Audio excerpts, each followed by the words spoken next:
Olá, tudo bem? Que a paz de nosso Senhor Jesus esteja com você. Hoje estamos no dia 25 de dezembro de 2024, dia de Natal. E hoje eu quero convidar você para uma reflexão muito especial na Palavra de Deus, dando sequência em nossa jornada bíblica, Despertar com Deus. Eu gostaria de aproveitar essa data, este momento, onde muitas famílias estão reunidas, onde boa parte do mundo comemora essa data especial de Natal. Ontem à noite eu estive fazendo uma reflexão com minha família e lendo uma parte do livro A Verdade sobre os Anjos, falando sobre o nascimento de Jesus. É muito interessante e vale a pena refletir. Quando Jesus nasceu, primeiro um anjo veio do céu para contemplar a recepção que Jesus teria no seu nascimento, neste momento tão especial para a humanidade. E para sua surpresa, o mundo estava indiferente. Até mesmo a nação escolhida por Deus, Jerusalém, onde ali o povo escolhido, o povo separado por Deus, moravam, viviam, onde Jesus nasceria, estavam todos indiferentes.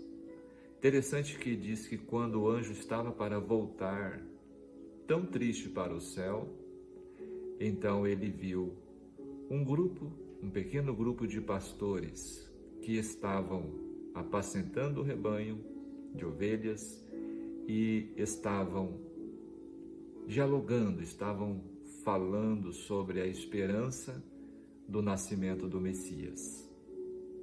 E então o anjo volta e revela àquele grupo de pastores que o Messias, o Filho de Deus, havia nascido. E depois uma glória indescritível inunda o céu. Agora sim, uma multidão de anjos cantando hosanas, aleluia, para o rei menino que havia nascido, pequeno, indefeso, numa humilde manjedoura. Queridos, hoje, depois de 2000 anos, o mundo celebra mais um Natal. Mas, semelhantemente ao que aconteceu no nascimento de Jesus, hoje multidões também estão indiferentes, estão pensando somente nos prazeres, nas festas, comer, beber, no consumismo, e Jesus, mais uma vez, fica de lado, esquecido. Mas que eu e você, comigo e com você, possa ser diferente, com nossa família, que realmente o nascimento de Jesus, a vinda dele a este mundo como nosso Salvador, possa ser o centro da nossa vida.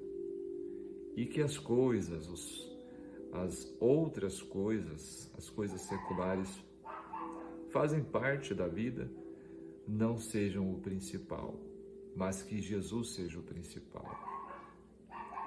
E para que Ele seja o principal na nossa vida, precisamos separar diariamente um tempo para Ele, para estar com Ele, para aprender dEle e ouvir dEle em Sua palavra. Então, eu desejo a você um real e feliz Natal e que isso se repita todos os dias com a presença de Jesus em nós, através do amor, através da fé, através da paciência nas dificuldades e que a esperança da segunda vinda de Jesus possa estar em nossos corações diariamente, até que Ele volte. Que Deus abençoe você e sua família neste Natal, e você está convidado para acompanhar o estudo de hoje em Deuteronômio capítulo 13, que fala sobre falsos profetas, como identificar falsos profetas. Nos dias de Cristo haviam muitos, e ele disse que nos últimos dias haveriam muitos também. Então eu convido você para o estudo de hoje em áudio, que estará em seguida à sua disposição. Que Deus te abençoe. Um grande abraço.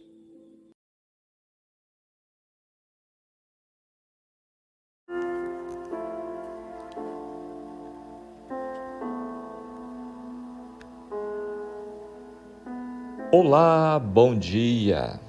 Graça e paz a você, juntamente com sua família, neste despertar com Deus, hoje dia 25 de dezembro de 2024, feriado de Natal, mas nós não podemos fazer feriado com a palavra de Deus, né? Vamos continuar nossa comunhão diária com Deus, nossa adoração ao nosso maravilhoso e querido Pai Celestial. Hoje vamos estudar o capítulo 13 de Deuteronômio, um capítulo muito importante que nos traz o tema cuidado com falsos profetas e a idolatria. Vamos então extrair os ensinamentos deste capítulo. Como identificar falsos profetas? Há muito tempo, desde a antiguidade, existiram profetas falsos para desviar os sinceros. E hoje também não é diferente. Por que eles são tão perigosos? O que Deus falou sobre eles? Como devemos também fugir da idolatria? No capítulo de hoje vamos conhecer a orientação de Deus sobre esses assuntos. Deuteronômio 13 aborda a questão da adoração a outros deuses e a identificação de falsos profetas dentro da comunidade de Israel. Moisés adverte o povo sobre a necessidade de permanecerem fiéis ao Senhor e de não se desviarem para seguir outros deuses, mesmo que milagres, sinais e maravilhas fossem realizados por esses falsos profetas. Então, o ensino deste capítulo é muito importante para nossa vida hoje, diante de tantos que se dizem profetas nas igrejas afora. Vamos à análise, aos comentários. Dos versos 1 a 18, Moisés faz advertências contra a apostasia. A primeira delas diz respeito aos falsos profetas. As demais advertem contra um parente próximo que tentasse conduzir ou seduzir alguém à apostasia, bem como a apostasia de uma cidade inteira. Em cada caso, a pena seria morte. Versos 1 a 5, o cumprimento posterior é um dos textos da profecia. Mas a regra mais exigente definida aqui previne contra a previsão inteligente, que finge ser profecia, e contra o cumprimento coincidente das previsões dos falsos profetas. O verso 1 falando de profecia, refere-se a uma demonstração especial de poder por meio de um verdadeiro profeta, ou por um falso profeta, como neste caso. No verso 2, até mesmo hoje, existem seitas religiosas que se vangloriam de revelações sobrenaturais, curas milagrosas, etc. Um evento sobrenatural é de Deus somente quando leva a fé no verdadeiro Deus e é coerente com a revelação dada a nós nas Sagradas Escrituras.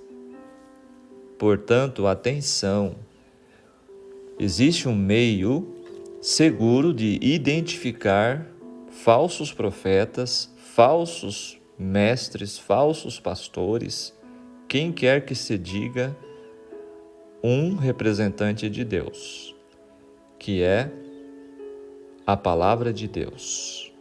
Se não estiver de acordo com o que está escrito, se em algum ponto pode falar várias verdades, mas se em algum ponto vai contra a verdade, pode descartar. Ok? Verso 3, não ouvirás. O povo judeu tinha a tendência de buscar sinais, como nos dias de Cristo, e Cristo os reprovou por isso. As pessoas são muito atraídas por milagres. Até hoje é assim. Igrejas que prometem curas maravilhosas, milagres extraordinários. Cuidado, viu? Se amais o Senhor, a obediência que não emana do amor não tem valor à vista de Deus. Lembrando que Jesus alertou que nos últimos dias os sinais seriam tão extraordinários, mas falsos, que, se possível, enganaria até os escolhidos. Portanto, muito cuidado com os supostos milagres. O verso 5, será morto. Deus ordenara o extermínio dos cananeus. Se os israelitas participassem de seus pecados, também participariam dos castigos daqueles. O castigo é severo, porque a idolatria contamina a santidade da comunidade. No verso 6, a mulher do teu amor, a esposa, que está próxima do marido, pois são uma só carne. Isso sugere que se deve ter na escolha do cônjuge. Agora fala irmão, filho ou mulher. A tentação pode sobrevir através de nossos mais íntimos parentes. A exemplo, a própria Eva foi quem tentou Adão e Cristo foi tentado por Pedro, seu amigo próximo. No verso 7, deuses dos povos. Hoje, esses deuses são materialismo, riqueza, popularidade, política, fama, esporte, moda, diversões, prazeres, e assim vai. A lista é grande de deuses, ídolos modernos. O verso 9, a tua mão. A testemunha do crime ou o acusador devia tomar parte ativa no castigo. O propósito desta medida era prevenir falsas acusações baseadas em rancores ou contendas pessoais. Às vezes alguém tem um rancor de alguém e quer prejudicar essa pessoa com um falso testemunho, Então, uma pessoa hesitaria em dirigir a execução de um inocente. No verso 10, apedrejá-lo-ás. Como a Palestina é uma região pedregosa, nunca faltariam pedras para levar a cabo esse castigo. Também diz, ouvirás e temerá. As medidas severas citadas nos versículos aqui citados foram designados para proteger o povo da idolatria. Deus queria fazer com que Israel entendesse a natureza horrenda da idolatria.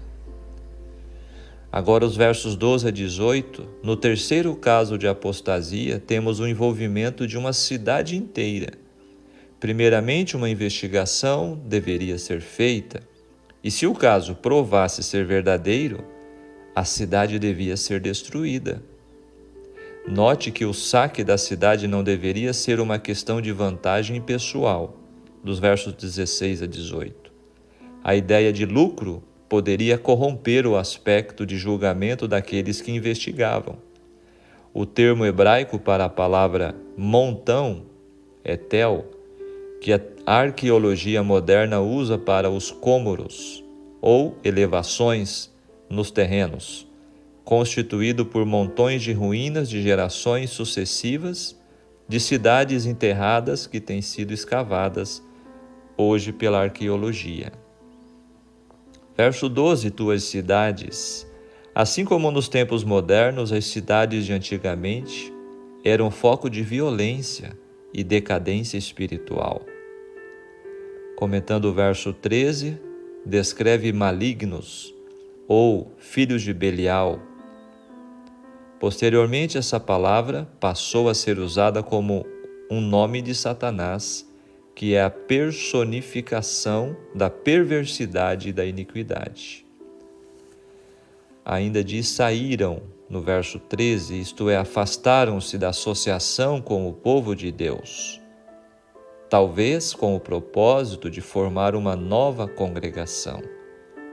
Os que deixam a igreja com o plano de trabalhar contra ela fariam bem em recordar que, separados de Cristo, ninguém pode ter vida espiritual e nada podem conseguir em favor do reino de Deus. O verso 14, inquirirás, ou seja, deveria haver uma plena investigação antes do castigo. O verso 16 descreve praça, um lugar aberto. Em geral, estava situada próximo ao portão da cidade. Ali aconteciam reuniões públicas. E o verso 17, do que for condenado. A igreja na atualidade precisa vigiar para que não seja assolada por vários tipos de idolatria, dos quais a cobiça é um exemplo. E finalizando o verso 18, se ouvires. Este é um tema recorrente no livro de Deuteronômio. Enfatiza-se que não há neutralidade no exército de Deus. A igreja hoje precisa orar constantemente pelo poder divino a fim de se manter absolutamente leal. Estes comentários estão no volume 1, Comentário Bíblico Adventista, página 1097. Agora, o privilégio de adorar a Deus no espírito de profecia nos diz o seguinte: aprendei de mim, diz Cristo, porque sou manso e humilde de coração, e achareis descanso para a vossa alma. Está em Mateus 11, 29. Ele instruirá os que se dirigem a ele em busca de conhecimento. Há multidões de falsos mestres no mundo. O apóstolo declara que nos últimos dias homens cercar-se-ão de mestres, como que sentindo coceira nos ouvidos. Está em 2 Timóteo 4, verso 3.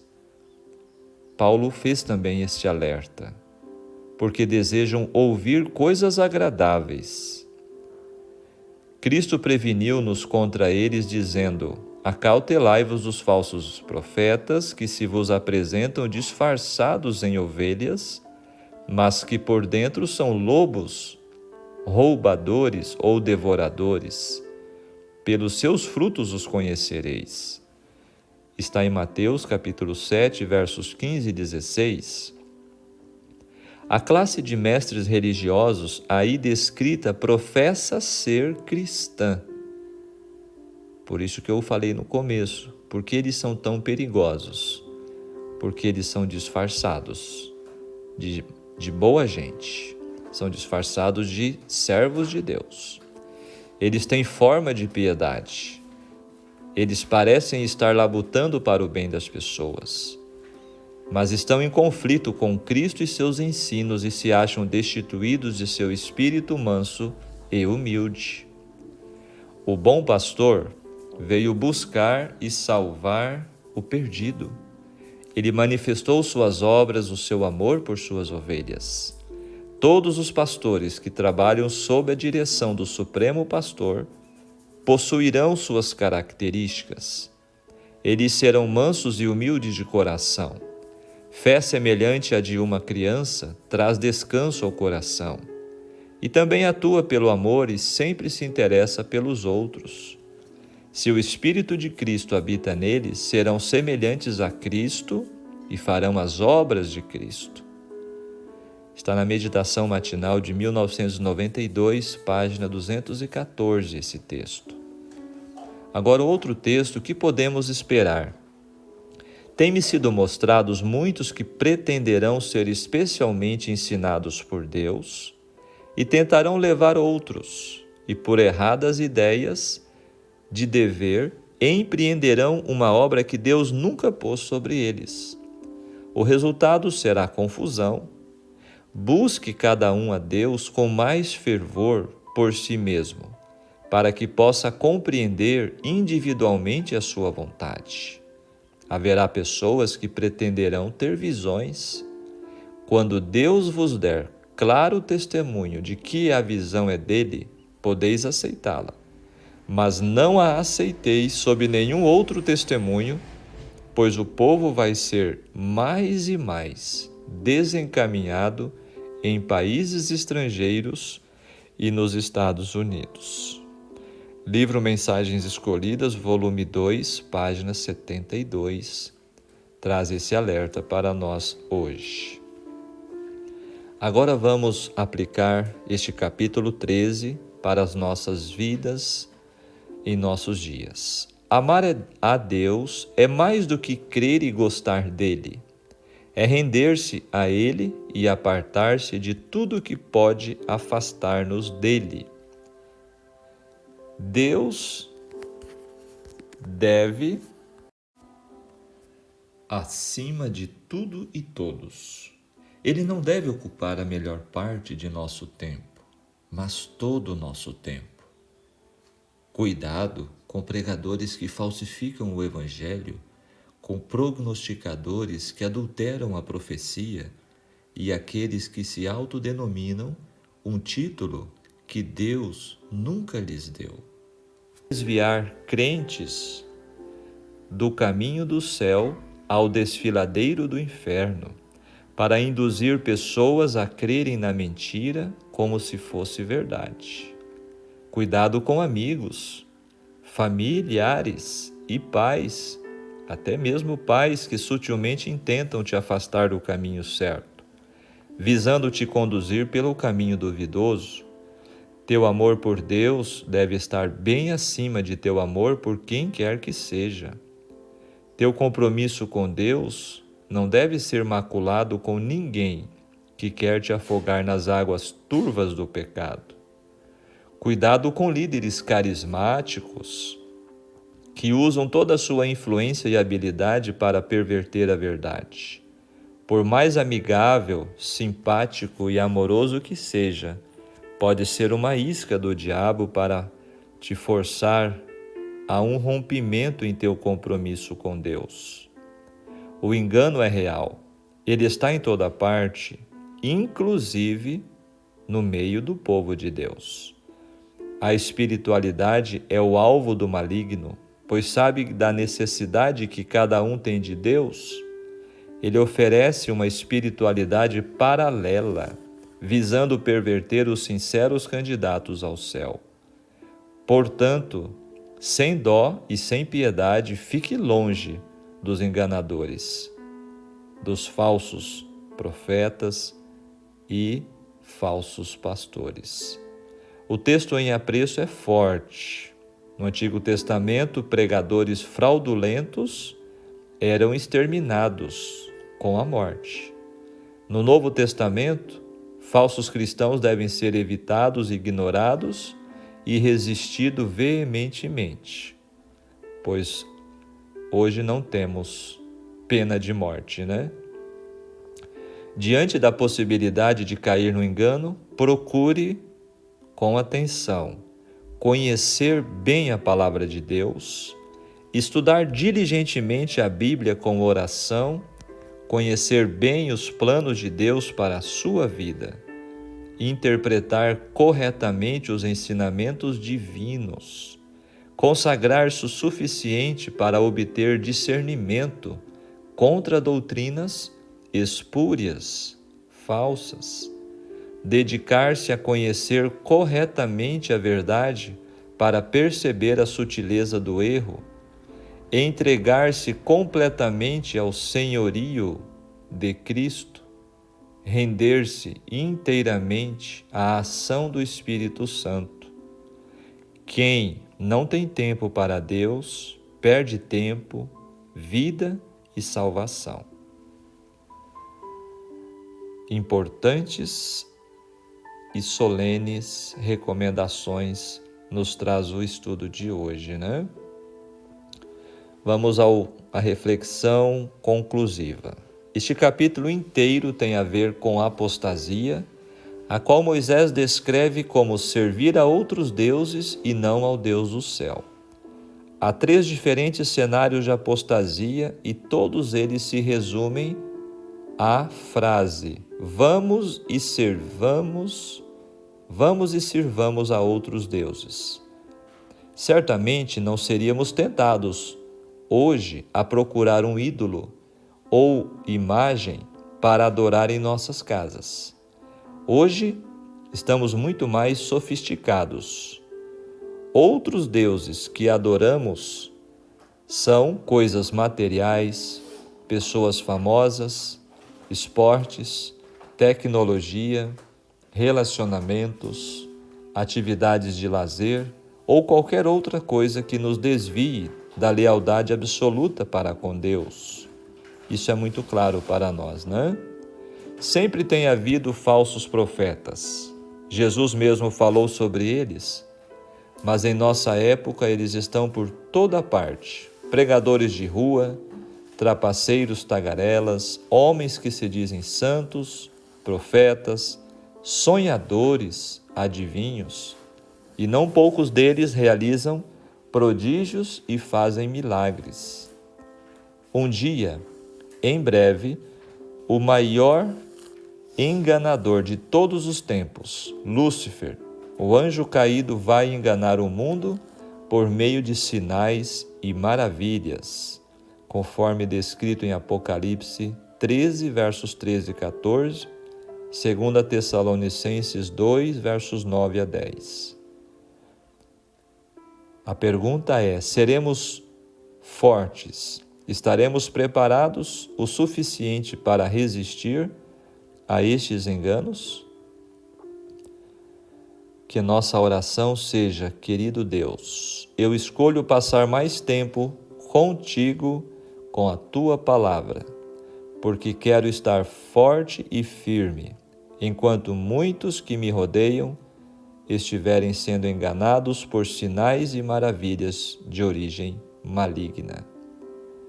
Vigiemos e oremos. Amém. Capítulo 13 de Deuteronômio, capítulo muito importante, portanto, para todos nós que não queremos cair nos enganos de falsos profetas, falsos ensinadores, falsos mestres, né? Que Deus nos abençoe, que Deus nos dê a graça para que possamos atentar para esta solene advertência de Deus para nós no capítulo de hoje. Vamos falar com Deus. Pai nosso que estás no céu, santificado seja teu nome. Muito obrigado, Senhor, pelo momento de comunhão, por este momento, Senhor, de ouvir a sua voz em tua palavra.